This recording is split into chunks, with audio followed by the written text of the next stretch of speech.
Hello, welcome back to Reading Bhagavad Gita. This is episode 4. We got two documents open. We got the link down in the description for both of them for free. The left side is what we started with, and the right side we needed some description, so it helps us sometimes, but it's good to read it for most of it as well. So let's get right into it. We're in chapter 3, verse 28. So we'll get continued from there. He, however, who has true insight into the respective spheres of gunas, modes of prakriti and their actions, holding that it is the gunas in the shape of the senses, mind, etc., that move among the gunas, object of perceptions, does not get attached to them, Arjun. One who is in knowledge of the absolute truth, O mighty arm, does not engage himself in the senses and sense gratification, knowing well the difference between work in devotion and work for fruitive results.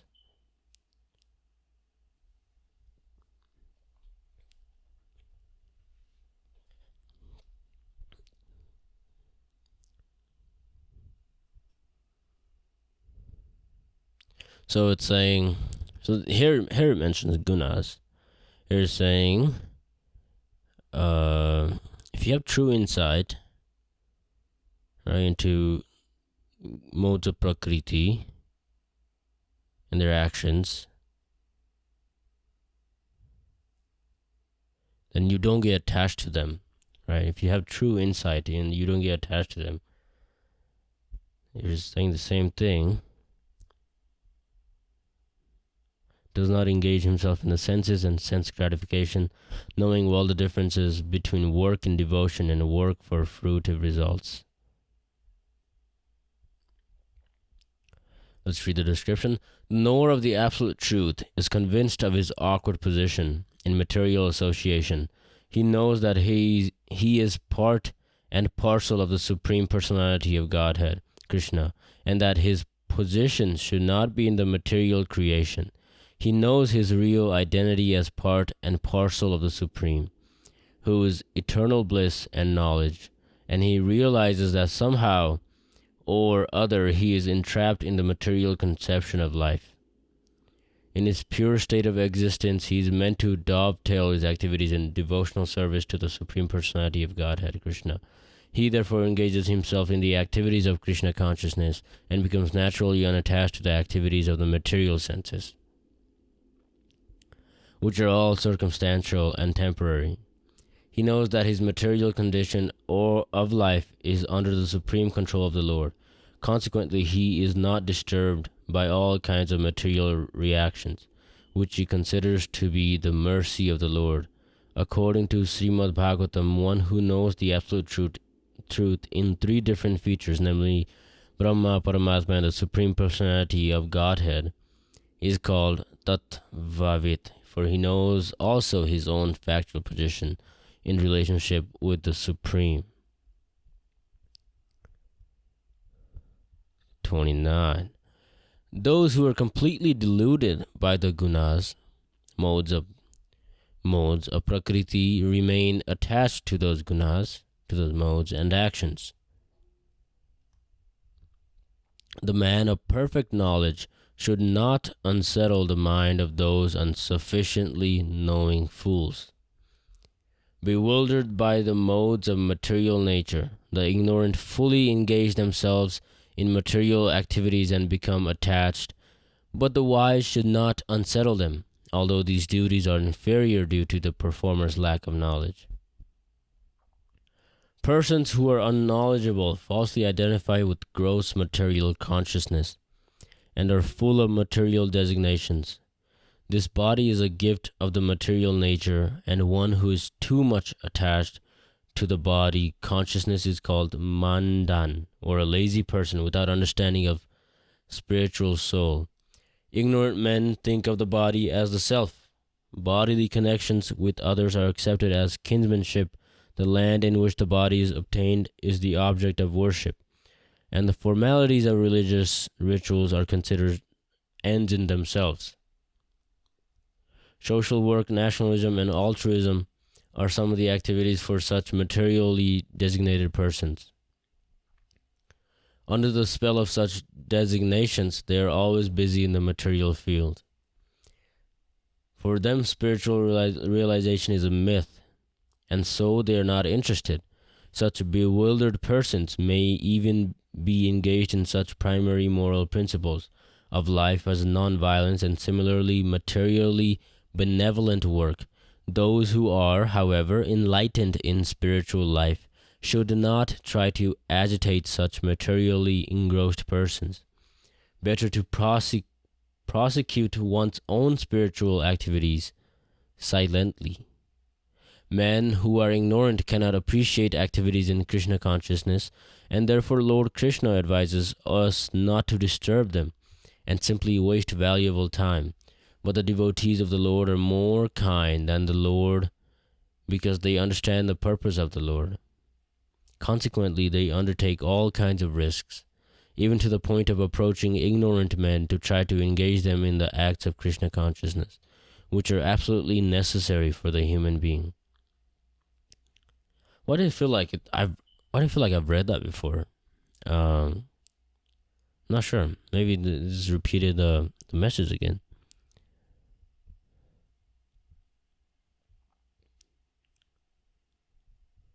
Therefore, dedicating all actions to me with your mind fixed on me, the self of all freed from hope and feeling of muum and cured of mental fever, fight.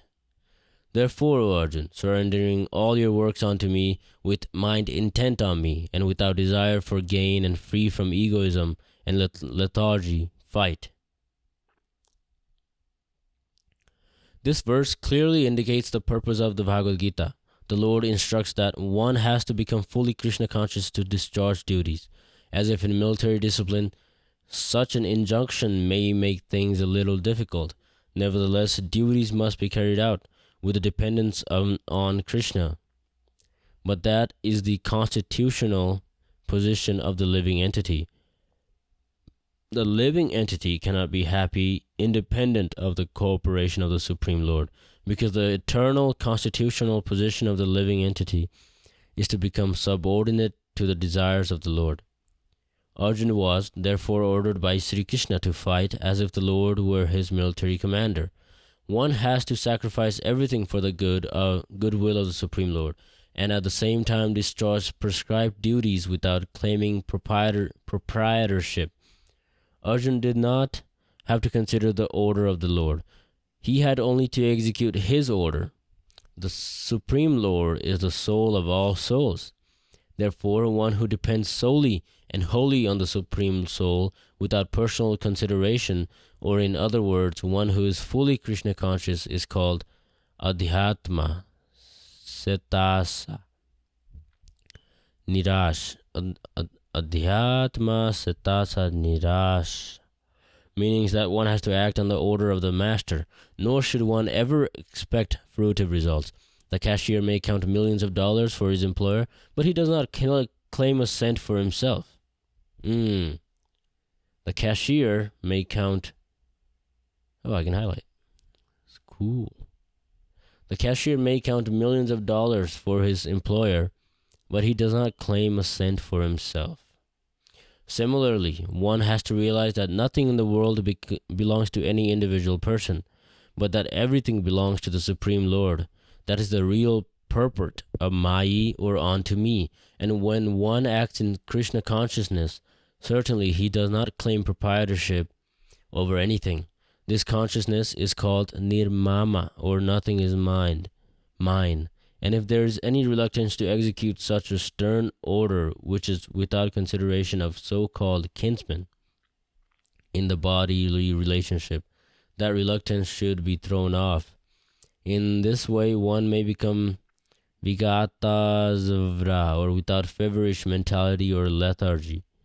Everything according to his quality and position has a particular type of work to discharge, and all such duties may be discharged in Krishna consciousness, as described above, that will lead one to the path of liberation. Wow, so much insight into the descriptions. I really like that. That's why That's why I highlighted it.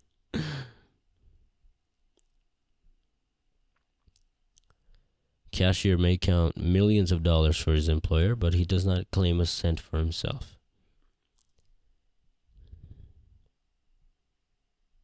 Number 31. Even those men who, with an uncavingly and devout mind, always follow this teaching of mine, are released from the bondage of all actions.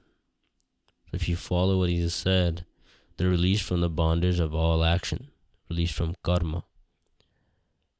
One who executes his duties according to my injunctions and who follows this teaching faithfully, without envy, becomes free from the bondage of fruitive actions.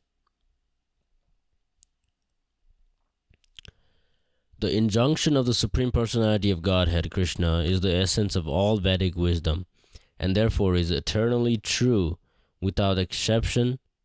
As the Vedas are eternal, so this truth of Krishna consciousness is also eternal.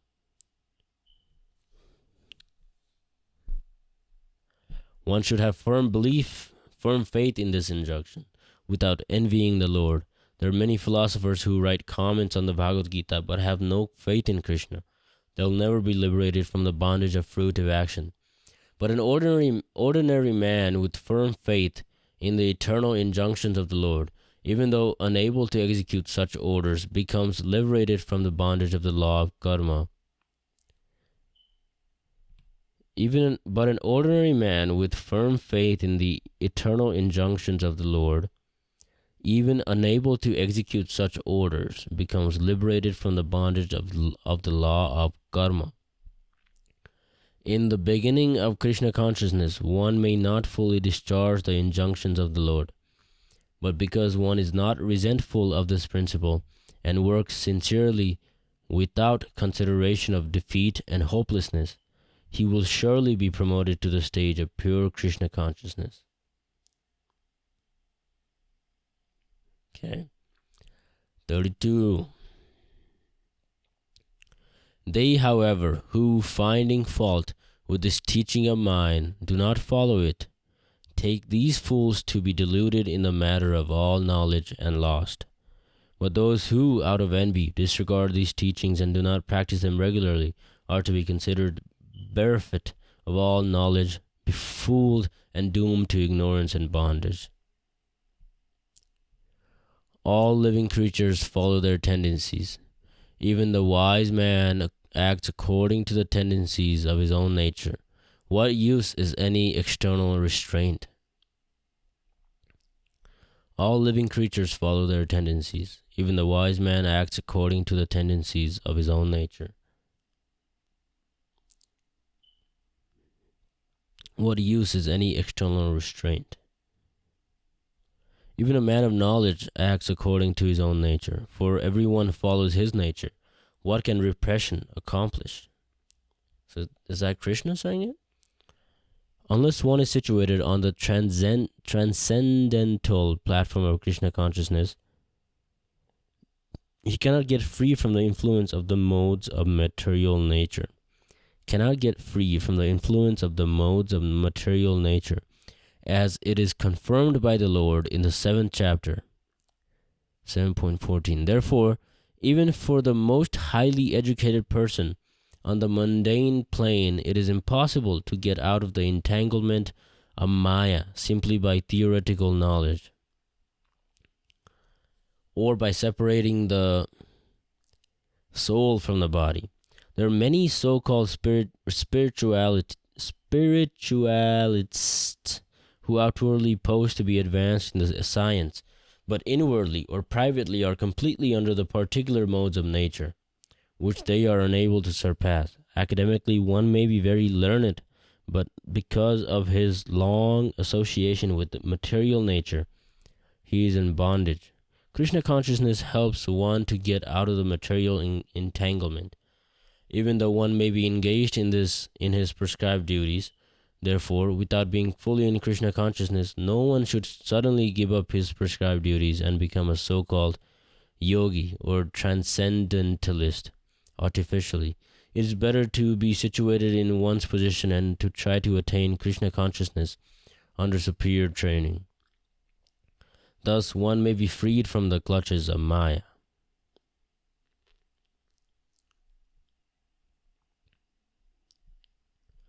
Attraction and repulsion are rooted in all sense objects. Man should never allow himself to be swayed by them, because they are the two principles, enemies, standing in the ways of his redemption. Attraction and repulsion are rooted in all sense objects. Man should never allow himself to be swayed by them, because they are the two principal enemies standing in the ways of his redemption.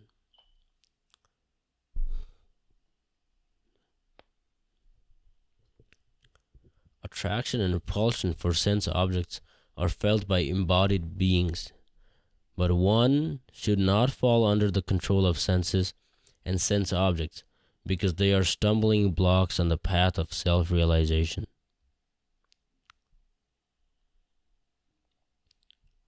I'll read that again. Attraction and repulsion for sense objects are felt by embodied beings,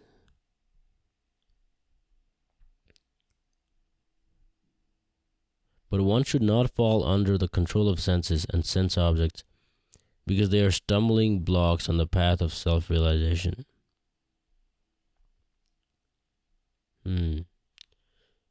Let's read this. Those who are in Krishna consciousness are naturally reluctant to engage in material sense gratifications. But those who are not in such consciousness should follow the rules and regulations and the revealed scriptures. Unrestricted sense enjoyment is the cause of material engagement. But one who follows the rules and regulations of the revealed scriptures does not become entangled by the sense objects. For example, sex enjoyment is a necessity for the conditioned soul, and sex enjoyment is allowed under the license of marriage ties. For example, according to scriptural injunctions, one is forbidden to engage in sex relationships with any woman other than one's wife. All other women are to be considered as one's mother, but in spite of such injunctions, a man is still inclined to have sex relationships with other women. These propensities are to be curbed, otherwise they will be stumbling blocks on the path of self-realization. As long as the material body is there, the necessities of the material body are allowed. But under rules and regulations, and yet we should not rely upon the control of such allowances. One has to follow those rules and regulations, unattached to them, because the practice of sense gratifications under regulations may also lead one to go astray, as much as there is always the chance of an accident, even on the royal roads. Although they may be very carefully maintained, one can guarantee that there will be no danger even on the safest road. The sense enjoyment spirit has been current a very long time, owing to material association. Therefore, in spite of regulated sense enjoyment, there is every chance of falling down. Therefore, any attachment for regulated sense enjoyment must also be avoided by any means. But action in the loving service of Krishna detaches one from all kinds of sensory activities. Therefore, no one should try to be detached from Krishna consciousness at any stage of life. The whole purpose of detachment from all kinds of sense attachment is ultimately to become situated on the platform of Krishna consciousness.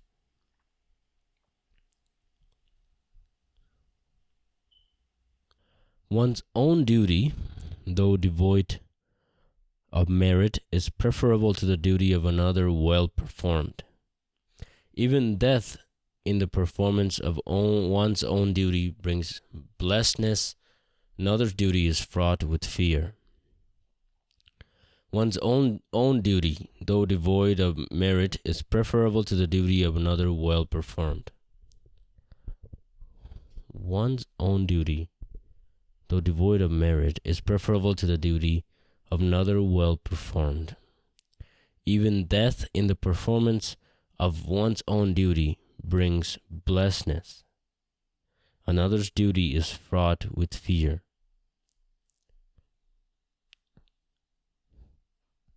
So you got to do your own duty, even if you can do somebody else's duty pretty well. Okay, what does this say? It is far better to discharge one's prescribed duties, even though they may be faulty, than others' duties. Destruction in the course of performing one's own duty is better than engaging in another's duties. For to follow another path is dangerous. Okay. Well, how come? One should therefore discharge his prescribed duties in full Krishna consciousness rather than those prescribed for others. Prescribed duties complement one's psychological condition. Under the spell of the modes of material nature, spiritual duties are as ordered by the spiritual master for the transcendental service of Krishna. But both materially or spiritually, one should stick to his prescribed duties even up to death, rather than imitate another's prescribed duties. Duties on the spiritual platform and duties on the material platform may be different, but the principle of following the authorized direction is always good for the performer. When one is under the spell of the modes of material nature, one should follow the prescribed rules for particular situations and should not imitate others. For example, a Brahman who is in the mode of goodness is non-violent, whereas a Kshatriya who is in the mode of passion is allowed to be violent. As such, for a Kshatriya it is better to be vanquished following the rules of violence than to imitate a Brahman who follows the principles of non-violence. Everyone has to cleanse his heart by a gradual process, not abruptly. However, when one transcends the mode of material nature and is fully situated in Krishna consciousness, the Kshatriya may act as a Brahma, or a Brahman may act as a Kshatriya. In the transcendental stage, the distinctions of the material world do not apply. For example, Visvamitra was originally a Kshatriya, but later on he acted as a Brahman, whereas Parashrama was a Brahman, but later on he acted as a Kshatriya. Being transcendentally situated, they could do so. But as long as one is on the material platform, he must perform his duties according to the modes of material nature. At the same time, he must have full sense of Krishna consciousness. Okay, I didn't know that was a thing. So Kshatriya can be a Brahman can be a Kshatriya. So here it says, you can't be each other, but everyone. Let me read it from here. For example, a Brahman who is in the mode of goodness is non-violent, whereas a Kshatriya who is in the mode of passion is allowed to be violent. As such, for Kshatriya it is better to be vanquished following the rules of violence than to imitate a Brahman who follows the principle of non-violence. Everyone has to cleanse his heart by gradual process, not abruptly. However, when one transcends the modes of material nature and is fully situated in Krishna consciousness, he can perform anything and everything under the direction of the bona fide spiritual master. When one transcends the mode of material and is fully situated in Krishna consciousness, he can perform anything and everything under the direction of bona fide spiritual master. In that complete stage of Krishna consciousness, the Kshatriya may act as Brahma or a Brahma may act as Kshatriya. In the transcendental stage, the distinctions of the material world do not apply. Okay. All right. Didn't know that. That's good. That's interesting. Arjun said, now impelled by what, Krishna? Does this man commit sin even involuntarily, as through driven by force? Arjun said, "Now impelled by what, Krishna? Does this man commit sin even involuntarily, as though driven by force?" It's verse 36. Arjun said, "O descendant of Vishnu, by what is one impelled to sinful acts, even unwillingly, as if engaged by force? A living entity, as part and parcel of the Supreme, is originally spiritual, pure and free from all material contaminations. Therefore, by nature, he is not subjected to the sins of the material world. But when he is in contact with the material nature, he acts in many sinful ways without hesitation, and sometimes even against his will. As such, Arjun's question to Krishna is very sanguine as to the perverted nature of the living entities." Is very sanguine?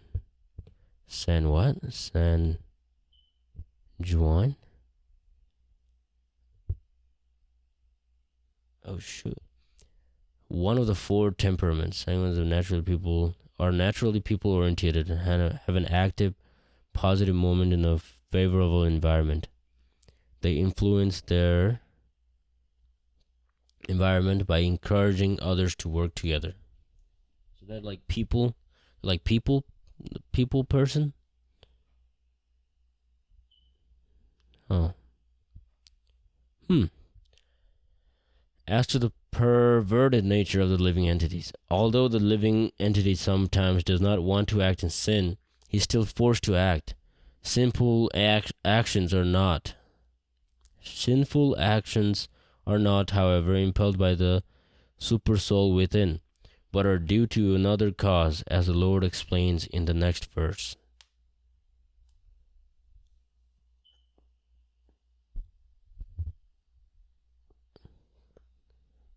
Okay. Sri Bhagavan said, "It is desire begotten of the elements of rajas, which appears as wrath. Nay, is it insatiable and grossly wicked. Know this to be the enemy in this case." Verse 37. The other version, the blessed Lord said, "It is lust only, Arjun, which is born of contact with the material modes of passion and later transformed into wrath, and which is all-devouring sinful enemy of this world." Read the first one again. Sri Bhagavan said, "It is desire begotten of the element of rajas, which appears as wrath. Nay, it is insatiable and grossly wicked. Know this to be the enemy in this case." When a living entity becomes in contact with the material creation, his eternal love for Krishna is transformed into lust, in association with the mode of passion. In other words, the sense of love of God becomes transformed into lust, as milk in contact with sour tamarind is transformed into yogurt. The sense of love of God becomes transformed into lust. Okay, just like how milk transfers into yogurt when it gets in contact with sour tamarind. Then again, when lust is unsatisfied, it turns into wrath. Wrath is transformed into illusion, and illusion continues the material existence. Therefore, lust is the greatest enemy of the living entity, and it is lust only which induces the pure living entity to remain entangled in the material world. That's a pretty good quote to highlight. Wrath is the manifestation of the mode of ignorance. These modes exhibit themselves as wrath and other corollaries. If, therefore, the modes of passion, instead of being degraded into the modes of ignorance, are elevated into the modes of goodness by the prescribed method of living and acting, then one can be saved from the degradation of wrath by spiritual attachment. If, therefore, the modes of passion, instead of being degraded into the modes of ignorance, are elevated into the modes of goodness by the prescribed method of living and acting, modes of passion, instead of being degraded into the modes of ignorance, are elevated into the modes of goodness by prescribed methods of living and acting, then one can be saved from degradation of wrath by spiritual attachment. The Supreme Personality of Godhead expanded himself into many for his ever-increasing spiritual bliss, and the living entities are parts and parcels of his spiritual bliss. They also have partial independence, but by misuse of their independence, when the service attitude is transformed into the propensity for sense enjoyment, they come under the sway of lust. This material creation is created by the Lord to give a facility to the conditioned souls to fulfill these lustful propensities. This material creation is created by the Lord to give a facility to the conditioned souls to fulfill these lustful propensities. And when they are completely baffled by the prolonged lustful activities, the living entities begin to inquire about their real position. This inquiry is the beginning of the Vedanta Sutras, wherein it is said, Adhato Brahma Jignasa. One should inquire into the Supreme. And the Supreme is defined in Srimad Bhagavatam as Janmadayasa Yato Nayad Itarkataska. Man, I wish they give the actual Hindi or Sanskrit reading. Or the origin of everything is the Supreme Brahma. Therefore, the origin of lust is also in the Supreme. Oh, okay. If, therefore, lust is transformed into love for the Supreme, or transformed into Krishna consciousness, or in other words, desiring everything for Krishna, where are we at? Krishna transfer. Therefore, the origin of lust is also in the Supreme. Okay.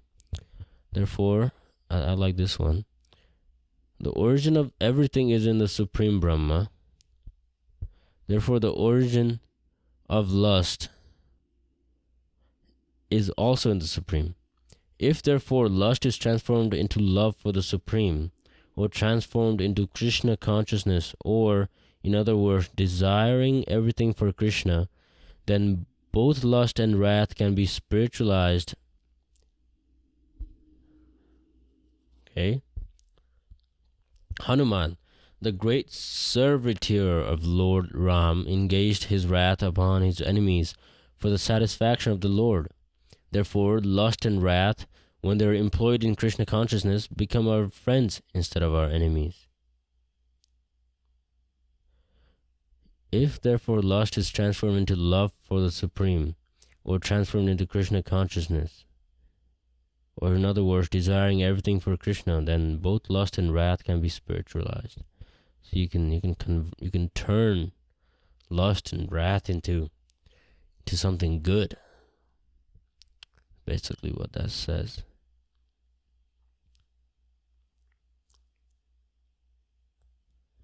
But it also says lust is the greatest enemy of the living entity.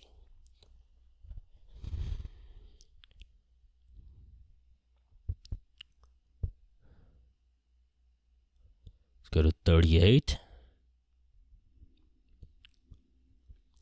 As a flame is covered by smoke, mirror by dirt, and embryo by the amnion, so is knowledge covered by it, desire. As a flame, verse 38, as a flame is covered by smoke, mirror by dirt, an embryo by the amnion, so is knowledge covered by desire.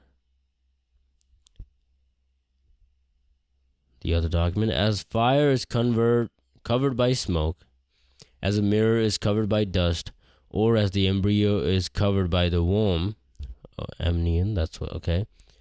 Similarly, the living entity is covered by different degrees of this lust.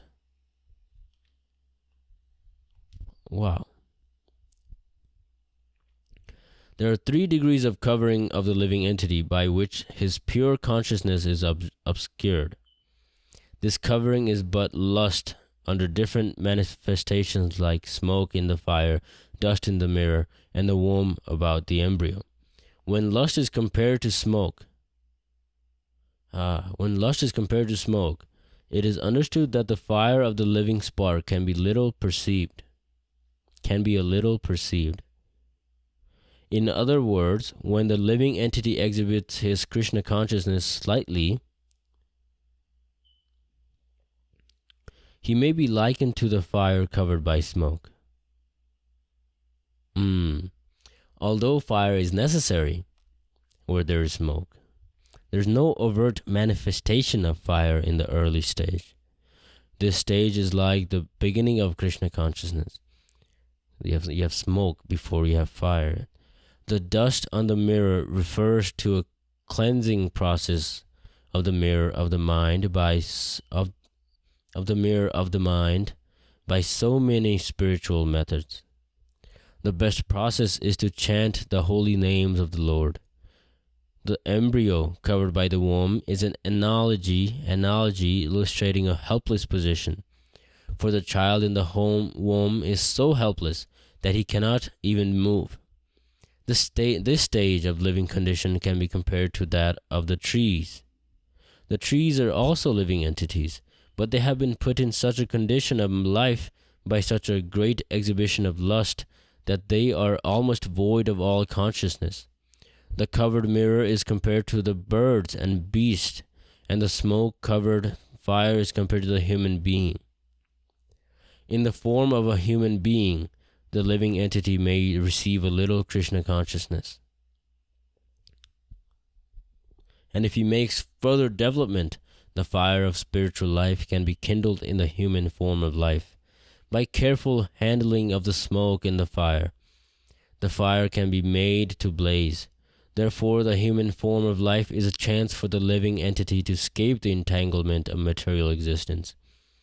In the human form of life, one can conquer the enemy, lust, by cultivation of Krishna consciousness under able guidance. Wow, I think that's probably my favorite verse.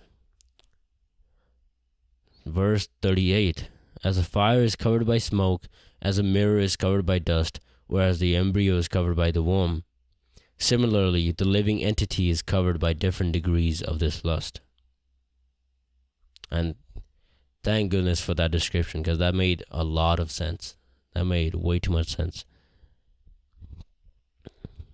By too much, I mean like, because the other ones, sometimes they don't make, even the descriptions don't make sense.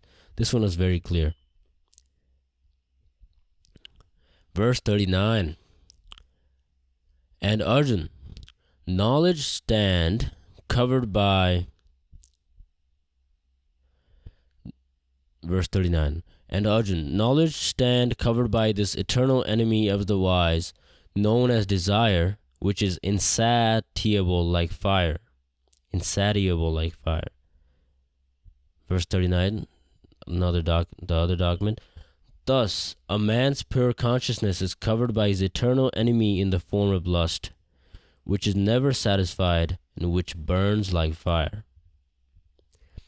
It is said in the Manu Smriti that lust cannot be satisfied by any amount of sense enjoyment, just as fire is never extinguished by a constant supply of fuel.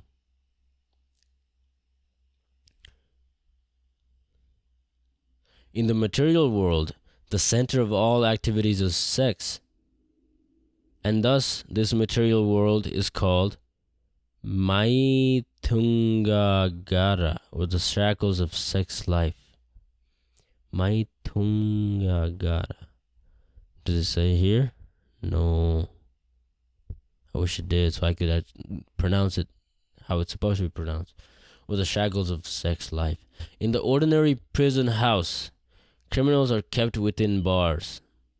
Similarly, the criminals who are disobedient to the laws of the Lord are shackled by sex life. Let me read that again. What does that mean? In the material world, the center of all activities is sex, and thus this material world is called Maithungagara, or the shackles of sex life. In the ordinary prison house, criminals are kept within bars. Similarly, the criminals who are disobedient to the laws of the Lord are shackled by sex life.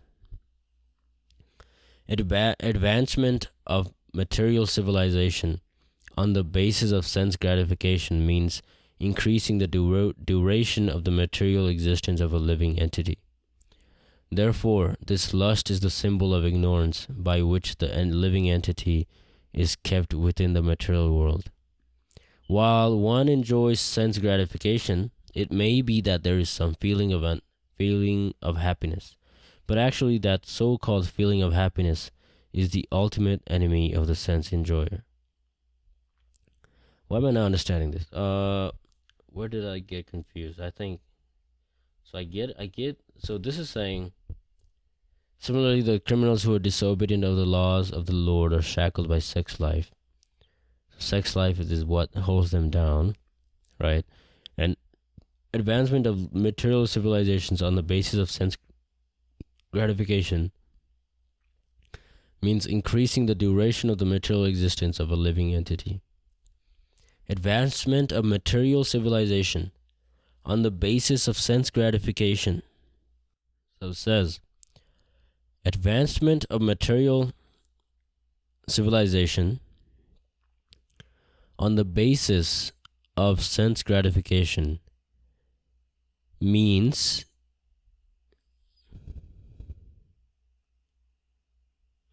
increasing the duration of the material existence of a living entity.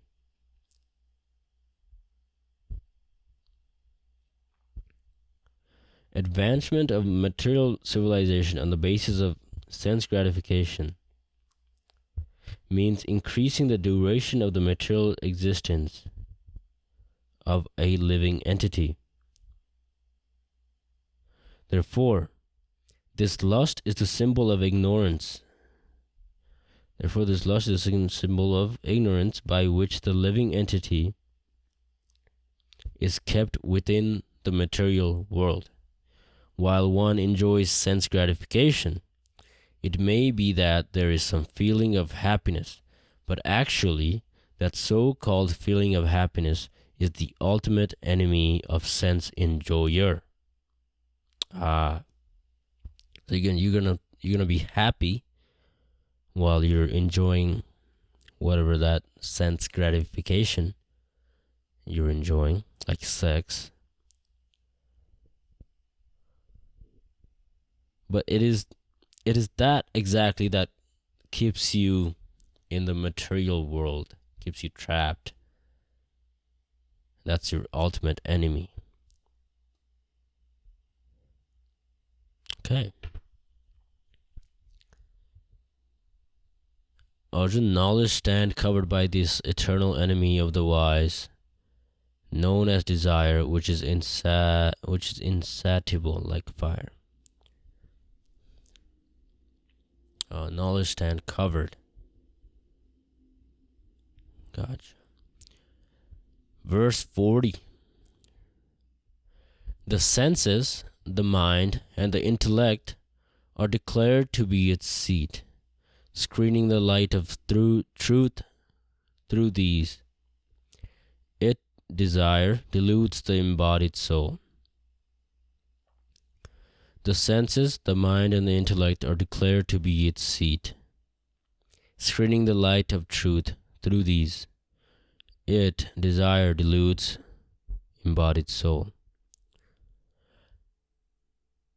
The senses, the mind, and the intellect are the sitting places of this lust, which veils the real knowledge of the living entity and bewilders him. Sorry about that background noise if you can hear it. The senses, the mind, and the intellect are the sitting places of this lust, which veils the real knowledge of the living entity and bewilders him.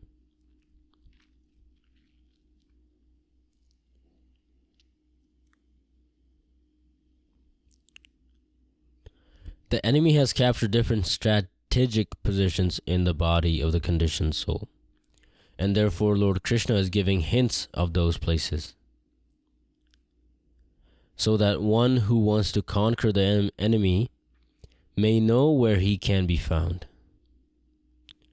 Mind is the center of all the activities of the senses, and thus the mind is the reservoir of all ideas of sense gratification. And as a result, the mind and the senses become the repositories of lust. Next, the intelligence department becomes the capital of such lustful propensities. Intelligence is the immediate next-door neighbor of the spirit soul. Lusty intelligence influences the spirit soul to acquire the false ego and identifies itself with matter and thus with the mind and senses. The spirit soul becomes addicted to enjoying the material senses and mistakes this as true happiness. This false identification of the spirit soul is very nicely explained in the Srimad Bhagavad. I'll actually read that. I'll read this whole thing again. The enemy has captured different strategic positions in the body of the conditioned soul, and therefore Lord Krishna is giving hints of those places, so that one who wants to conquer the enemy may know where he can be found. So if you want to conquer those enemies, this is where they are. Mind is the center of all activities of the senses, and thus the mind is the reservoir of all ideas of sense gratification. And as a result, the mind and the senses become the repositories of lust.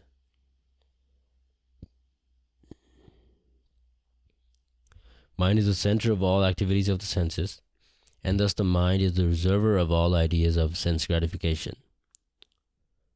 And as a result, the mind and the senses become the repositories of lust. Next, the intelligence department becomes the capital of such lustful propensities. Intelligence is the immediate next-door neighbor of the spirit soul. Lusty intelligence influences the spirit soul to acquire the false ego and identify itself with matter, and thus with the mind and senses. The spirit soul becomes addicted to enjoying the material senses and mistakes this as true happiness. Spirit soul becomes addicted to enjoying the material senses and mistakes this as true happiness. This false identification of the spirit soul is very nicely explained in the Srimad Bhagavad. 41. Verse 41. Therefore, Arjun, you must first control your senses, and then kill this evil thing which obstructs Gyan, knowledge of the Absolute or Nirguna Brahma, and Vigyan, knowledge of the Sakar Brahma or manifest divinity. This one says, therefore, O Arjun, best of the Bharatas, in the very beginning curb this great symbol of sin, lust, by regulating the senses and slay this destroyer of knowledge and self-realization. The Lord advised Arjun to regulate the senses from the very beginning so that he could curb the greatest sinful enemy, lust, which destroys the urge for self-realization, and specifically knowledge of the self. Jnanam, Jnanam refers to the knowledge of self as distinguished from non-self, or in other words, knowledge of the spirit soul is not the body. Jnana refers to the knowledge of self as distinguished from non-self, or in other words, knowledge that the spirit soul is not the body. So the spirit soul is not the body. Vijnanam refers to the specific knowledge of the spirit soul and knowledge of one's constitutional position and its relationship to the Supreme Soul. So Vijnanam refers to specific knowledge of the spirit soul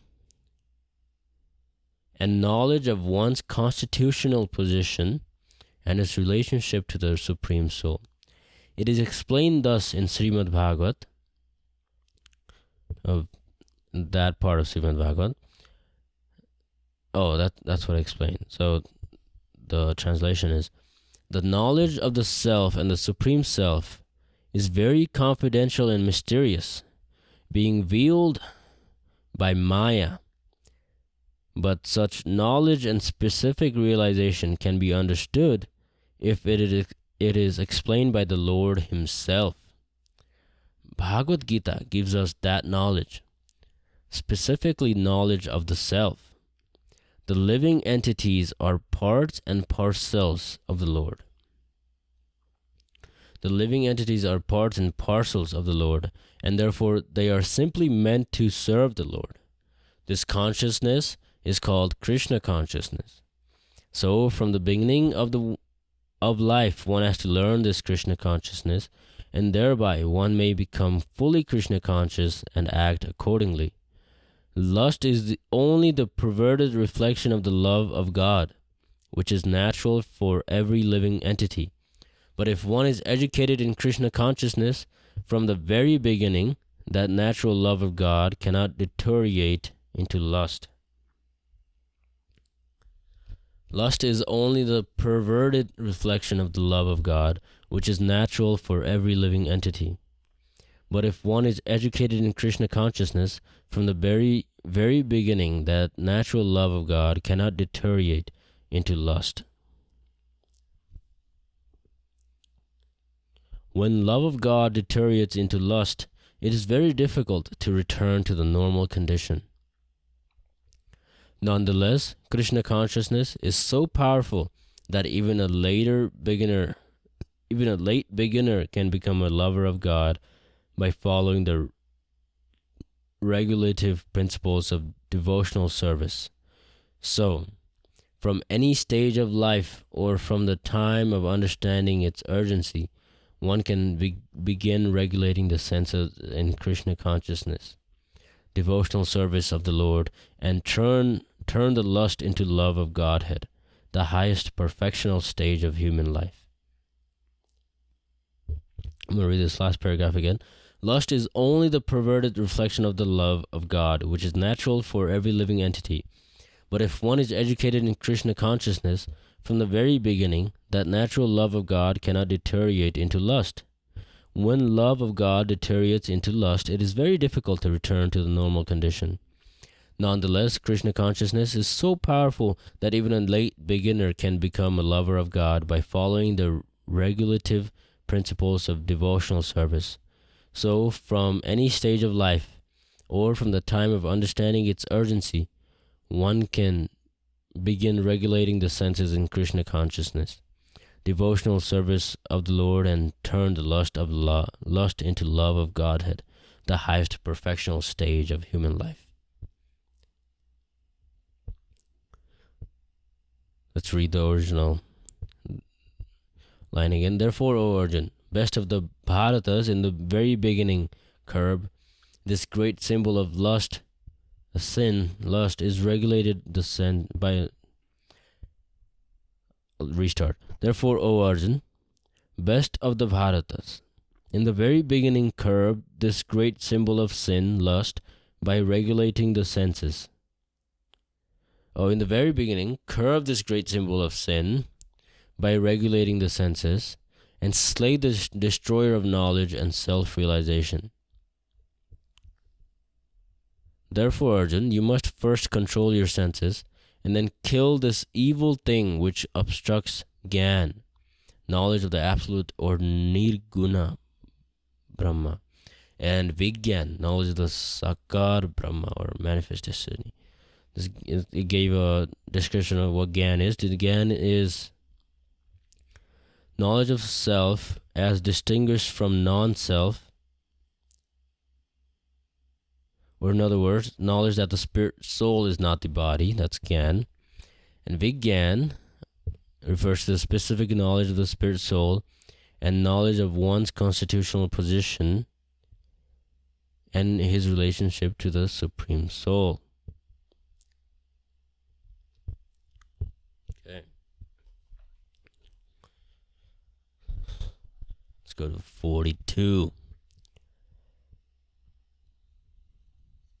The senses are said to be greater than the body, but greater than the sense is the mind. Greater than the mind is the intellect, and what is greater than the intellect is he, the self. Wow. The working senses are superior to dull matter. Mind is higher than the senses. Intelligence is still higher than the mind, and he, the soul, is even higher than the intelligence.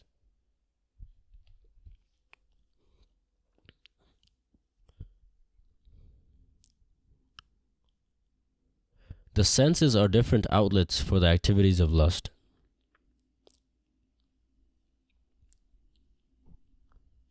Lust is reserved within the body, but is given vent through the senses. Therefore, the senses are superior to the body as a whole. These outlets are not in use when there is superior consciousness. The senses are different outlets for the activities of lust. Lust is reserved within the body, but it is given vent through the senses. Therefore, the senses are superior to the body as a whole. These outlets are not in use when there is superior consciousness, or Krishna consciousness. In Krishna consciousness, the soul makes direct connection with the Supreme Personality of Godhead. Therefore, the bodily functions, as described here, ultimately end in the Supreme Soul. Bodily action means the functions of the senses, and stopping the senses means stopping all bodily actions. In Krishna consciousness, the soul makes direct connection with the Supreme Personality of Godhead. Therefore, the bodily functions, as described here, ultimately end in the Supreme Soul. Bodily action means the functions of the senses, and stopping the senses means stopping all bodily actions. But since the mind is active, then, even though the body may be silent and at rest, the mind will act, as it does during dreaming. But above the mind, there is a determination of the intelligence, and above the intelligence is the soul proper. If therefore the soul is directly engaged with the Supreme, naturally all other subordinates, namely the intelligence, mind, and the senses, will be automatically engaged. In the Katha Upanishad, there is a passage in which it is said that the objects of sense gratification are superior to the senses, and mind is superior to the sense objects. If therefore the mind is directly engaged in the service of the Lord constantly,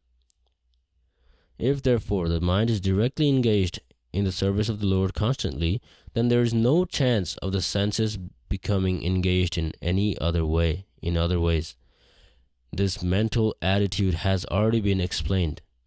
If the mind is engaged in the transcendental service of the Lord, there is no chance of it being engaged in the lower propensities in the Katha Upanishad, make this one bigger. In the Katha Upanishad, the soul has been described as Mahan, the great. Therefore, the soul is above all, namely the sense objects, the senses, the mind, and the intelligence. Therefore, directly understanding the constitutional position of the soul is the solution of the whole problem. That relates to the one of the definitions that we highlighted before. Therefore, directly understanding the constitutional position of the soul is the solution of the whole problem. With intelligence, one has to seek out the constitutional position of the soul and then engage the mind always in Krishna consciousness. That solves the whole problem. With intelligence, one has to seek out the constitutional position of the soul and then engage the mind always in Krishna consciousness. That solves the whole problem. A neophyte spiritualist is generally advised to keep aloof from the objects of senses. One has to strengthen the mind by use of intelligence. If by intelligence one engages one's mind in Krishna consciousness by complete surrender unto the Supreme Personality of Godhead, then automatically the mind becomes stronger. And even though the senses are very strong, like serpents, they will be no more effective than serpents with broken fangs. But even though the soul is the master of intelligence and mind, and the senses also, still, unless it is strengthened by association with Krishna and Krishna consciousness, there's every chance of falling down due to the agitated mind. Wow. We're on 43.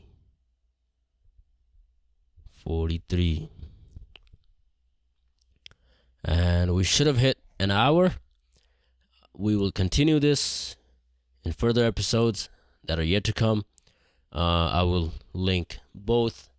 I'll link the previous on the left side of the screen and the one episode 5 on the right side of the screen.